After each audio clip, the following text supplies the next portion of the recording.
तो प्रियंका चतुर्वेदी को आप गद्दार बता रहे हैं? मेरे हिसाब से तो गद्दार वो लोग होते हैं जो लोग साथ बैठे रहते हैं और साथ बैठ करके गोभी खोदते रहते हैं अपने पर्सनल इंटरेस्ट में। क्योंकि प्रियंका चतुर्वेदी की क्या विचारधारा है, वो कांग्रेस की प्रवक्ता थी, शिवसेना में आकर के धीरे धीरे उन्होंने शिवसेना को कांग्रेस की प्रवक्ता बना दिया।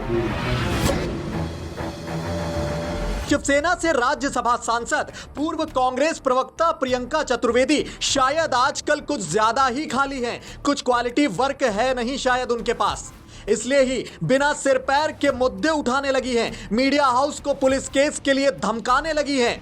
दरअसल अभी जो 10 सेकंड की क्लिप आपने सुनी है उसमें प्रियंका चतुर्वेदी को लेकर ऐसी तमाम बातें शिवसेना यूबीटी के नेता संजय गुप्ता ने हमारे चैनल वीके न्यूज को दिए गए पॉडकास्ट में कही थी।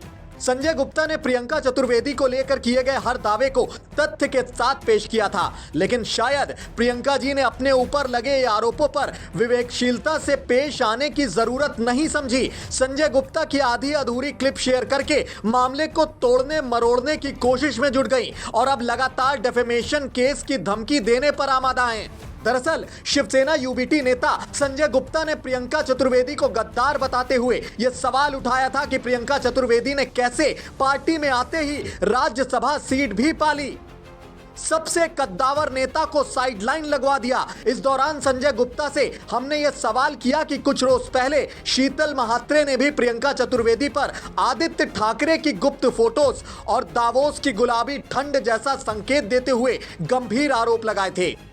इस पर हामी भरते हुए संजय गुप्ता ने कहा कि हमारी पार्टी का हर एक नेता और कार्यकर्ता ये जानता है कि इसका चरित्र किस तरह का है, पर लोग बोलते नहीं हैं। पूरी पार्टी प्रियंका चतुर्वेदी को गद्दार मानती है। इस दौरान जब हमने संजय गुप्ता से सवाल किया कि आपकी बात उद्धव ठाकरे और आदित्य ठाकरे नहीं सुनते क्या, तो उन्होंने बड़े संसदीय दायरे में रहते हुए कहा कि कुछ लोगों की पहुंच बेडरूम तक होती है। साथ में उन्होंने यह भी स्पष्ट किया कि बेडरूम का मतलब उनके घरेलू संबंध होते हैं।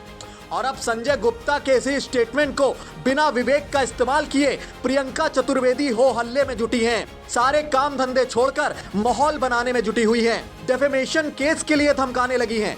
उधर और भी ज्यादा हैरान करने वाली बात यह है कि प्रियंका चतुर्वेदी की बिना सिर पैर की इस कुलबुलाहट पर सारे काम छोड़कर आदित्य ठाकरे भी मैदान में आ गए हैं। खुद ही ट्वीट किए हैं आदित्य ठाकरे कि संजय गुप्ता हमारे ना ही सपोर्टर हैं, ना ही प्रवक्ता हैं और ना ही वो नेता हैं। पर आदित्य ठाकरे ने यह ट्वीट करके अपनी ही फजीहत करवाने का काम किया है, क्योंकि संजय गुप्ता तो सबूत लेकर आ गए हैं। उन्होंने आदित्य को जवाब के तौर पर अपना शिवसेना में ज्वाइनिंग लेटर, आदित्य को किए गए मैसेज जैसे तमाम सबूत पेश कर दिए हैं। यह भी कहा है कि मैंने शिवसेना यूबीटी का पक्ष रखने के लिए 5000 से ज्यादा डिबेट्स की हैं और संजय गुप्ता की इन्हीं टीवी डिबेट्स पर आदित्य ठाकरे ने उनकी तारीफ भी की है।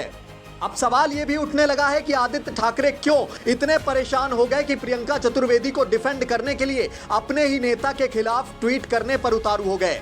इस बीच हम ये भी लगातार स्पष्ट कर रहे हैं कि प्रियंका चतुर्वेदी को लेकर जो भी नजरिया संजय गुप्ता ने पेश किया है वो उनका व्यक्तिगत है और एक निष्पक्ष चैनल होने का दायित्व है हमारे पास। लिहाजा हमने पूरे मामले पर प्रियंका चतुर्वेदी से भी संपर्क किया कि वो आए हमारे मंच पर और अपना पक्ष रखें, तो वो हमें भी डिफेमेशन को लेकर धमकी पर आमादा हो गई। प्रियंका चतुर्वेदी को तब शब्दों की गरिमा याद नहीं आई जब वो अमृता फडणवीस के पहनावे के खिलाफ अभद्र शब्दों के इस्तेमाल में जुटी थी। उनकी शिवसेना की सहयोगी कांग्रेस की ओर से कंगना रनौत से मंडी का भाव पूछा जा रहा था।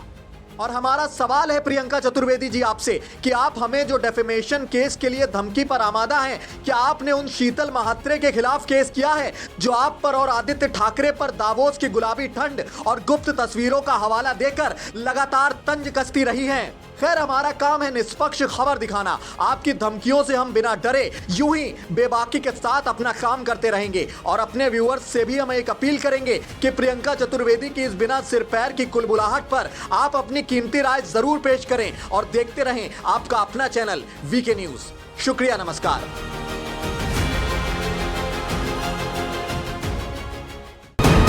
वीके न्यूज, राष्ट्र के नाम।